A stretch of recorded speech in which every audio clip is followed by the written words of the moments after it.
అఖిలాండకోటి బ్రహ్మాండ నాయకుడు, ఆది మధ్యాంతరహితుడు, అచ్యుతుడు, అవ్యయుడు అయిన ఆ శ్రీనివాసుని కొనియాడడానికి 1000 నాల్కలు గల విద్వత్ శిఖామణి ఆదిశేషునికే అలవి కాలేదట. ఇక మానవ మాతృలం మనమెంత, మన భాష ఎంత, భక్తి భావం ఎంత, విద్వత్ సంపత్తి ఎంత. అయితే అపారమైన అర్ణవానికి అభేద్యమైన వారధి నిర్మించడంలో ఉడత చేసిన సాయమెంత, దాని ఆయమెంత. ఆ ఉదారగుణ సంపన్నుడు ఉడతను సైతం కరుణించలేదా? దాని ఉత్సాహానికి ఊపిరిపోయలేదా? ప్రేమ, విశ్వాసం, వినయము పెనవేసిన శక్తియే భక్తి. ఆ భక్తి ఒక్కటే భగవంతుని మెప్పించడానికి మానవునికున్న మహాశక్తి.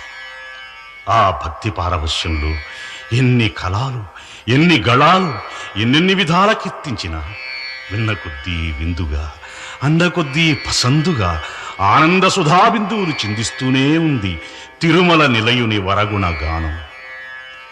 ప్రతి హృదయంలో ప్రతి క్షణం ప్రతిధ్వనించే పరమ మంత్రమే వెంకటేశ్వర నామం.